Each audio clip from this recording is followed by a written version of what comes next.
Hello అండి, నమస్తే. Welcome back to our channel Rani chef. ఈరోజు మన వీడియోలో పెసరపప్పు కర్రీ చూపిస్తున్నానండి. చాలా ఈజీగా టేస్టీగా చేసుకోవచ్చు. ఈ కర్రీ కోసం 100 గ్రామ్స్ పెసరపప్పును తీసుకొని నీట్గా వాష్ చేసుకొని పక్కన పెట్టుకోవాలి.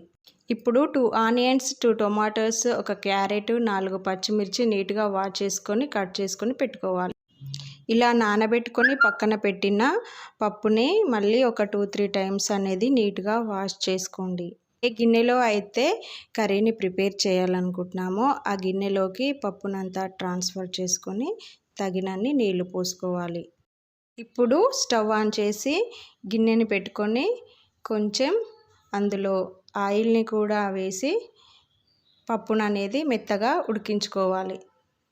పెసరపప్పు మెత్తగా ఉడికిపోయిన తర్వాత గంటెతో కానీ లేదా పప్పు గుత్తితో కానీ పప్పుని మెత్తగా మ్యాష్ చేసుకోవాలి. ఎండాకాలంలో పెసరపప్పు అనేది మన శరీరానికి చలువ చేస్తుందండి. ఇలా మెత్తగా ఉడికించుకున్న పెసరపప్పులోకి ముందుగానే కట్ చేసి పెట్టుకున్న ఆనియన్స్, పచ్చిమిర్చి, టొమాటోస్, క్యారెట్ ముక్కలన్నింటినీ వేసి అందులోనే ఒక గ్లాస్ వాటర్ని కూడా వేసి బాగా మిక్స్ చేసుకోవాలి. ఇందులోనే 1/2 టేబుల్ స్పూన్ పసుపు, రుచికి తగినంత సాల్ట్ వేసుకోవాలి. ఇక్కడ నేనైతే రాళ్ళ ఉప్పును వేశానండి. రాళ్ళ ఉప్పును వేయడం వలన టేస్ట్ అనేది కర్రీకి చాలా బాగా వస్తుంది. అంతా ఒకసారి మిక్స్ చేసుకొని మూత పెట్టుకొని 10 నిమిషాలు ఉడికించుకోవాలి. 10 మినిట్స్ తర్వాత మూత తీసి అంతా ఒకసారి కలిపిన తర్వాత 2 టేబుల్ స్పూన్ కారం వేసుకొని అంతా ఒకసారి కలిసేలా మిక్స్ చేసుకోవాలి. మరొక 5 మినిట్స్ ఉడికించి కర్రీని పక్కన పెట్టుకోవాలి.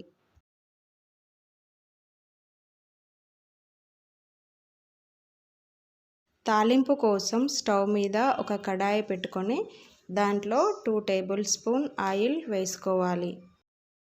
ఆయిల్ హీట్ అయిన తర్వాత 5 లేదా 8 వెల్లుల్లిపాయల్ని వేసుకొని దూరగా వేయించుకోవాలి.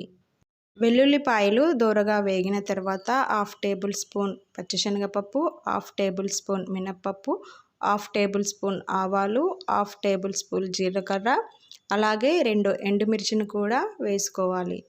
ఒక రెమ్మ కరివేపాకును కూడా వేసుకొని ఈ తాలింపు మంచిగా వేగాక ముందుగా రెడీ చేసుకున్న పప్పు మిశ్రమంలోకి ఈ తాలింపునంతా ట్రాన్స్ఫర్ చేసుకోవాలి.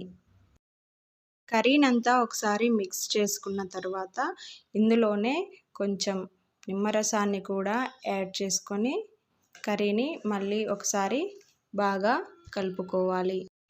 ఇందులోకి సన్నగా కట్ చేసిన కొత్తిమీరని గార్నిష్ చేసి స్టవ్ ఆఫ్ చేసేయండి.